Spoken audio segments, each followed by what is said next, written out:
¿Quién quiere leer? Gracias, profe. Yo leo, profe, si quiere. Dale. Eh, MC que se... Motivo de consulta, sí. enfermedad actual y antecedente de enfermedad actual. Perdón, la costumbre de abreviar. Mala Ok. costumbre.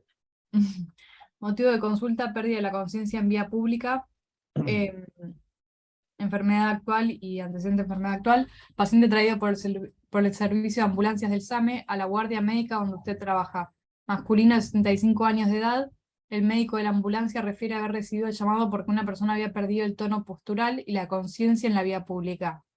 El paciente recupera la conciencia en el trayecto hacia el hospital más cercano y llega con un Glasgow 14-15 a la guardia. Bien. Glasgow es algo que vamos a ver más adelante en neuro, que es una escala para evaluar el estado de conciencia del paciente. ¿Bien?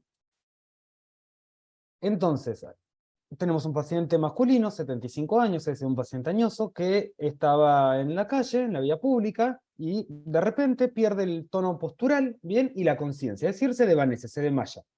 ¿Bien? Pero con una recuperación de esto en el traslado hacia el hospital.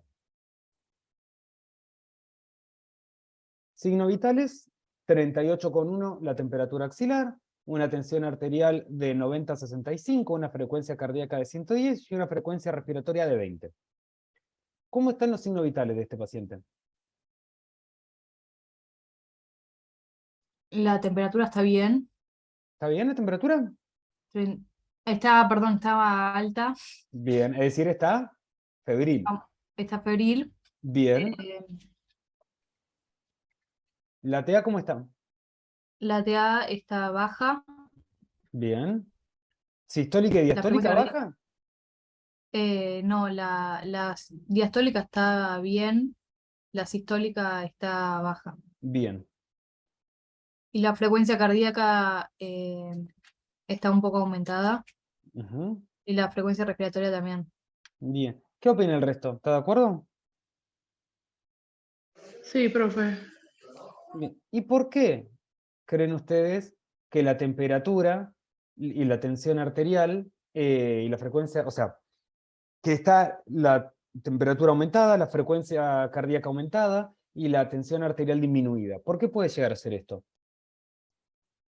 Yo creo que la temperatura corporal cuando aumenta hace que la tensión arterial tienda a disminuir. O aumentar. Cualquiera de los dos. ¿Está bien el razonamiento? Perfecto. Y en un paciente, en un adulto mayor, lo mismo que pasa en los niños, en la población pediátrica. ¿Qué pasa cuando hay fiebre? Sudoración. Bien, sudoración. Entonces empiezo a transpirar y empiezo a perder líquidos. Sí. ¿Y qué puede llegar a ocurrir si pierdo mucho líquido? Lo mismo que pasa en los niños y en los ancianos en verano. Que se desvanezca ¿Por qué se desvanecen?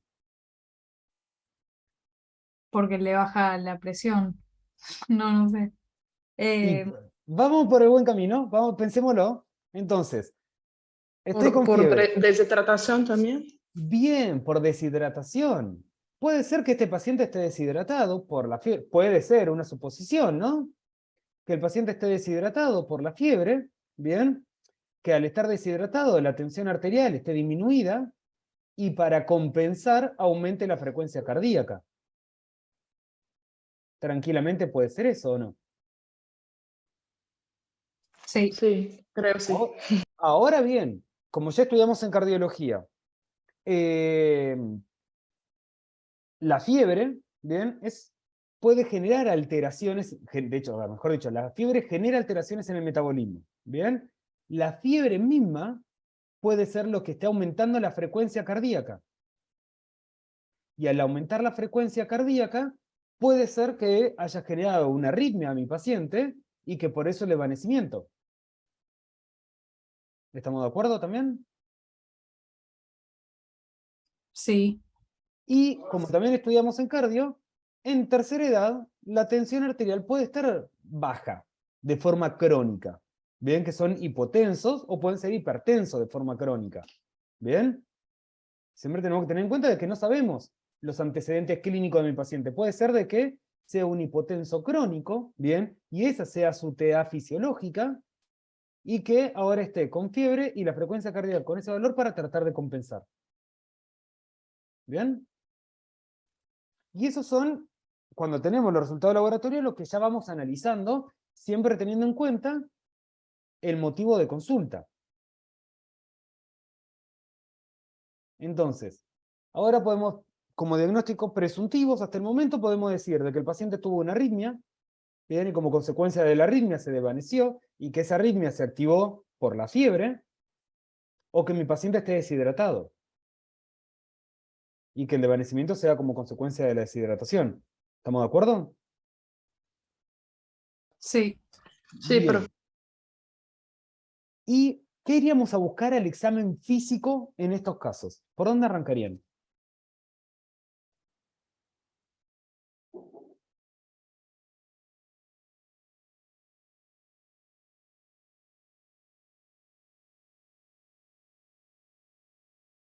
Yo en lo personal, quizás que arrancaría por la parte cardiológica.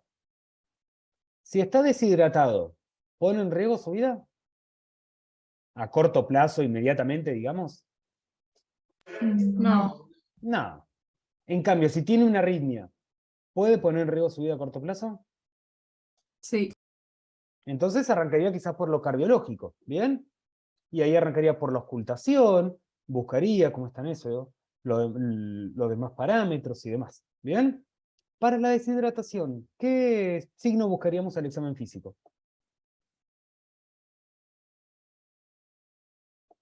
¿Se acuerdan? El paciente está sudando. Bueno, pero hay un signo semiológico.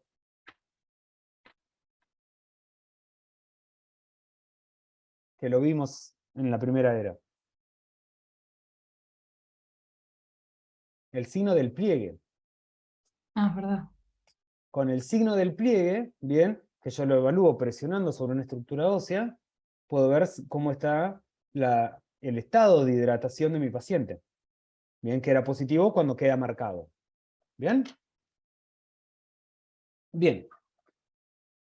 Lo interrogamos al paciente, niega tabaquismo, bien, dice que es hipertenso, bien, pero que es una hipertensión sistólica del anciano, se la diagnosticaron hace 5 años y está haciendo tratamiento y lo está cumpliendo.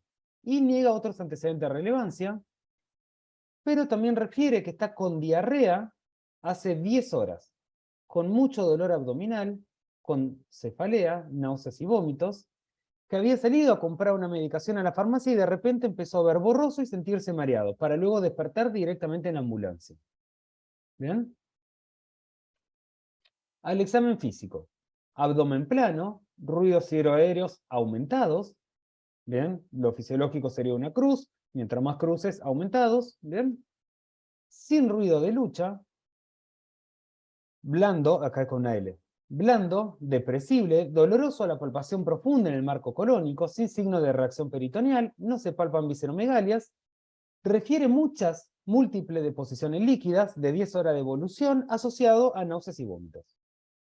A nivel respiratorio, la mecánica ventilatoria conservada, con una buena entrada de aire bilateral, un murmullo vesicular conservado y no refiere síntomas respiratorios. Auscultación cardíaca. Revela un primer ruido ocupado por un soplo eyectivo en el foco aórtico y posee un choque de punta desplazado hacia la izquierda. Posee también lesiones menores asociadas a la caída en el miembro superior derecho y a la altura del codo.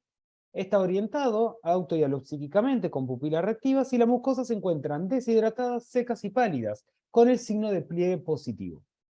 ¿Bien? Vamos a ir analizando un poquito. Vamos a dejarlo de abdomen para lo último, ¿bien? Que es el módulo en el que estamos ahora, si lo desarrollamos bien. La parte respiratoria, ¿cómo está? Bien. Bien. A nivel cardíaco, teníamos el primer ruido ocupado por un soplo eyectivo en foco aórtico.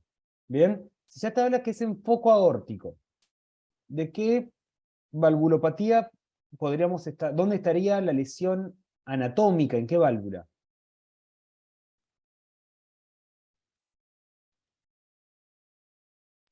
Si hay un soplo aórtico en la aorta. ¿En qué válvula? Aórtica. Aórtica. Bien, exacto, en la válvula aórtica. ¿Bien?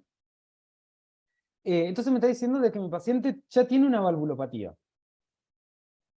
¿Eran frecuentes las valvulopatías en ancianos? Creo que sí. Eran bastante frecuentes. ¿Y por qué se daban? Por el debilitamiento de las arterias que se empiezan a calcificar. Entonces no se debilitan, se ponen más rígidas. Perdón. Excelente. ¿Bien? Excelente, excelente, Lina. Es decir, es por la calcificación, se ponen rígidas y también las valvas se ponen cada vez más rígidas. ¿Bien? Por eso es bastante frecuente la valvulopatía en tercera edad. Y tiene un choque de punta desplazado hacia la izquierda. ¿Qué me habla un choque de punta desplazado hacia la izquierda? ¿Eso es normal o fisiológico? ¿Normal o patológico? El choque de punta es fisiológico, pero en este caso, si presenta un soplo eh, y aparte en la palpación tiene el choque de punta,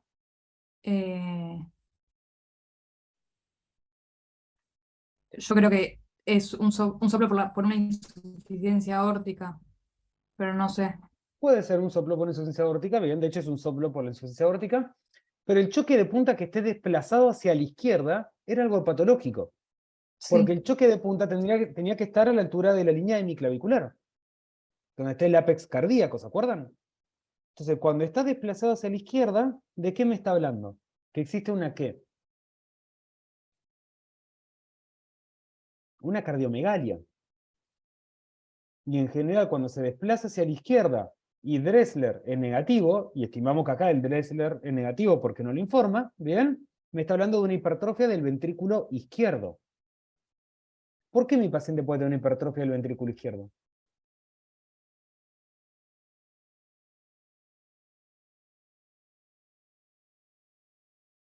Porque es hipertenso. Porque es hipertenso. ¿Bien? Obviamente hay que ver luego el grado de hipertrofia de ese ventrículo izquierdo, porque si es muy grande puede empezar a ser una insuficiencia cardíaca izquierda. ¿Bien? Pero el choque de punta desplazado hacia la izquierda puede ser por una hipertrofia ventricular izquierda. ¿Bien? Bien. Abdomen, lo primero que describe a la inspección es que el abdomen es plano, ¿bien? No es globoso, no es embatrazo ni nada, eso lo vamos a ver bien en el trabajo práctico presencial. Los ruidos ciroaéreos, que es lo que yo estoy ocultando, el peristaltismo intestinal, ¿bien? El intestino, cuando esto lo estudiamos ya en fisiología, cuando realiza sus movimientos peristálticos, mezcla sólidos, líquidos y gases, ¿bien? Y al mezclarlos genera ruidos, que son esos ruidos que escuchamos el habitualmente, ¿bien?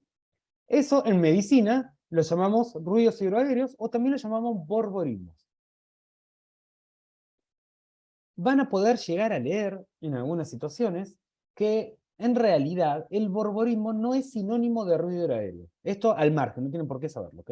El borborismo en realidad no es el sinónimo de ruido hidroaéreo, porque el borborismo es la unidad de ruido hidroaéreo. Y los viejos libros de semiología incluso iban más allá y te decían de que vos tenías que ocultar y ocultar cuántos borborismos había en un minuto, siendo lo fisiológico de 15 a 30 borborismos por minuto. Luego se demostró de que es un dato innecesario ese, ¿bien? Y se toma borborismo y ruido hidroaéreo como sinónimos. ¿Ok? Que los ruidos hidroaéreos estén aumentados, me está hablando de que el tránsito intestinal está aumentado. ¿Bien? Sin embargo, el abdomen es blando, depresible, es decir, que yo lo puedo comprimir ese abdomen, ¿bien? No está rígido, no está tenso, no hay un abdomen en tabla, que eso es algo que vamos a hablar en abdomen agudo, pero que sí tiene dolor cuando hago una palpación profunda del marco colónico. Cuando trato de palpar todo el marco colónico se le genera dolor a este paciente. No hay signo de reacción peritoneal, lo cual me descarta una peritonitis en estos momentos. Hago la palpación profunda de los órganos y no tengo visceromegalias, ¿bien? Y lo que me está refiriendo es que está con diarrea. Bien, múltiples deposiciones líquidas de 10 horas de evolución asociadas a náuseas y vómitos. ¿Ya tuvieron el teórico ustedes esta semana? Sí, lo tuvimos ayer. Bien. Yo no. Y ahí se vio diarrea ya, ¿o no, Lina? Sí, Bien, entonces, Lina bien recordará que la diarrea era el aumento del número de deposiciones o la disminución de la consistencia de esas deposiciones. Bien, En este caso tiene las dos cosas, el aumento del número de deposiciones y la disminución de la consistencia de esas deposiciones. ¿Bien? Teniendo en cuenta esto de mi paciente, ¿no? Que está con fiebre, que se desvaneció en la calle, que me dice que está con diarrea hace 10 horas de evolución, que está con vómito, con náuseas, con dolor de cabeza, está deshidratado porque tiene las mucosas deshidratadas y signo de pliegue positivo, es decir, está deshidratado mi paciente. Siendo hipertenso con esa TA, me está hablando de que es una deshidratación importante, bien, porque está hipotenso en este momento. ¿Qué diagnóstico presuntivo tendríamos ahora? ¿Qué creen que podría tener el paciente?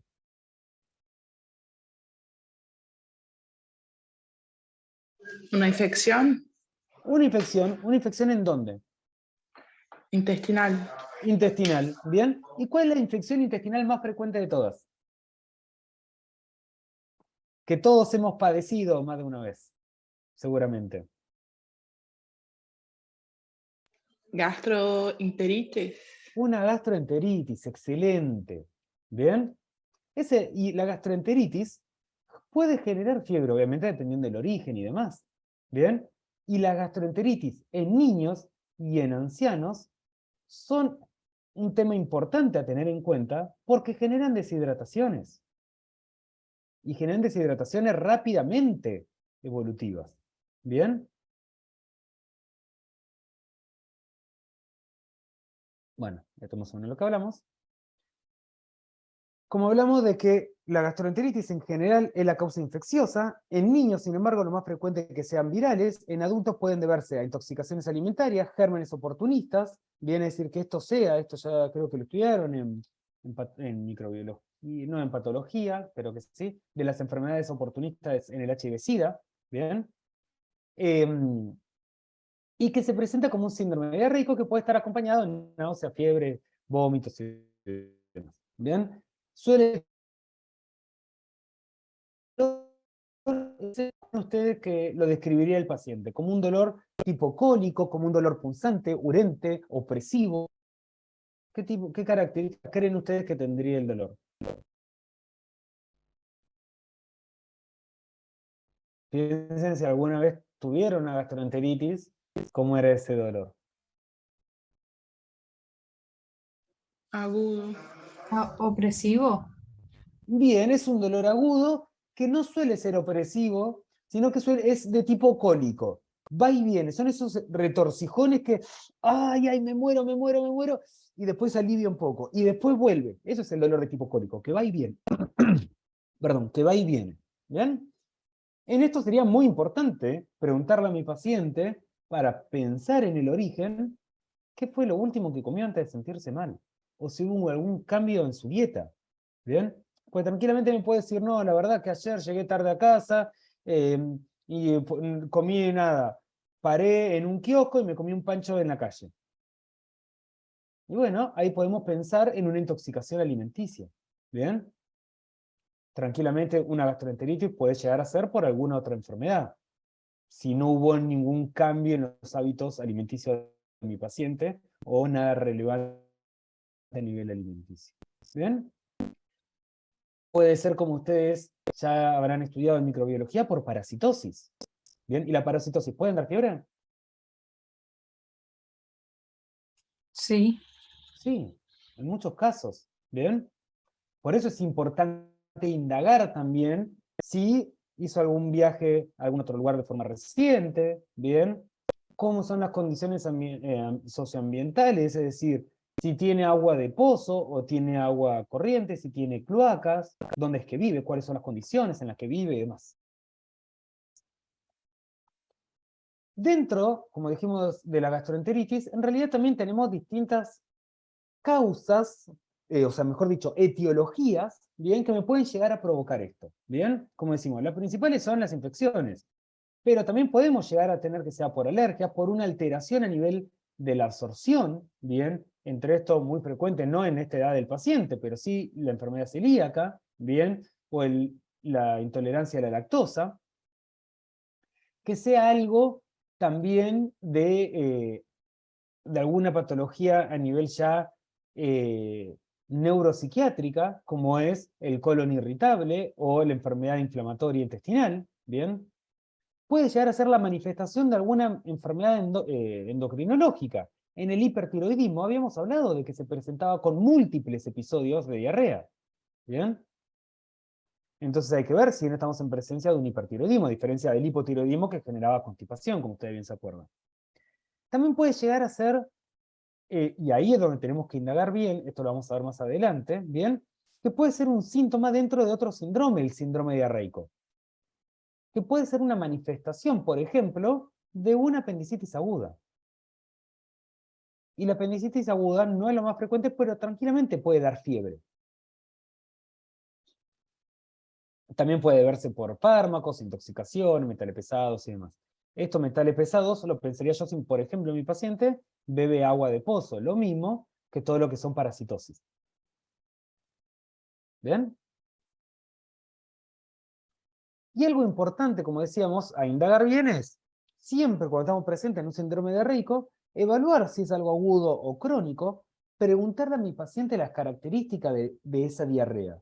Preguntarle si tiene sangre, si tiene moco, ¿bien? Si tiene feo olor, si tiene manchas blanquecinas, porque eso también me va a ir orientando a distintas cosas.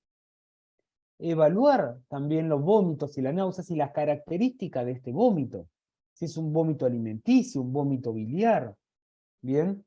Un vómito sanguinoliento y demás. Si tomó algún medicamento o si hubo algún cambio de dosis de algún medicamento habitual del paciente o se incorporó algún medicamento, porque hay medicamentos que también suelen dar diarrea, como por ejemplo, ¿cuáles?